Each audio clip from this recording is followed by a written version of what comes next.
Aku ceritain ini adalah cerita yang datang dari aku yang namanya Hanifah dari Kalimantan Timur. Halo Hanifah. Jadi pengalaman horornya Hani ini terjadi pada saat Hani ini menjadi seorang santri di sebuah panti asuhan khusus wanita. Nama panti asuhannya memang nggak disebutin sama Hani, iyalah disamarin, masih aktif soalnya sampai sekarang. Yang jelas waktu kejadian horor ini terjadi, santri di panti itu baru ada 7 orang karena memang baru saja beroperasi selama 2 tahun terakhir. Dan mereka semua ini tidur dalam satu kamar yang cukup besar untuk menampung semuanya. Jadi cerita ini bermula pada saat masa-masa menjelang ujian akhir kenaikan kelas, di mana semua santri ini diperintahkan untuk bisa menjaga stamina tubuh agar kondisi kesehatan mereka tidak menurun. Tapi tepat sehari sebelum ujian itu dilaksanakan, malamnya pada saat lagi belajar, Hani ini pula yang tiba-tiba ngerasa menggigil, kayak masuk angin gitu dia, perlahan-lahan badannya Hani ini pun mulai panas dan Hani pun jadi demam. Demam tuh kayak tiba-tiba kali datang ya, kata si Hani. Tapi memang Hani harus tetap memaksakan dirinya untuk belajar, dia nggak begitu diperdulikan yang kali itu. Tapi makin lama kok makin nggak enak badan aku ini, kan jadi nggak fokus lah dia. Akhirnya mau nggak mau Hani pun langsung lah mengadukan kondisinya ini ke ibu atau umi pengurus panti. Jadi memang pengurus panti di situ tuh terdiri dari sepasang suami istri dan juga seorang anak laki-laki mereka yang masih balita,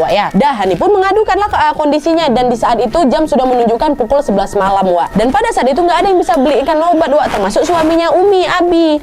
Karena memang sudah tertidur dan sudah terlalu malam waktu itu. Jadi umi pengurus ini pun langsung mengusulkan Hani agar kamu nanti tidurnya jangan terlalu berdekatan dengan santri-santri lain ya nak ya, supaya nanti mereka nggak tertular. Besok pagi ibu belikan obat langsung. Karena kan waktu itu mereka juga satu kamar kan, takut tertular pula. Akhirnya Hani ini ditidurkan sendiri di satu kasur yang memang sengaja dipisah agak jauh nih dari kasur anak-anak santri lain. Kebanyakan dari mereka tidur di ranjang bawah nih ya, yang masih kecil, yang masih SD. Ada 4 orang di sana yang masih SD. Nanti yang di ranjang atas barulah santri yang memang sudah besar, ada 3 orang waktu itu, 1 SMP, 2 orang SMP, 1 kuliah ya. Udah dipisahkan ini si Haninya kan, dan disinilah baru mulai kejadian yang tidak bisa Hani lupa.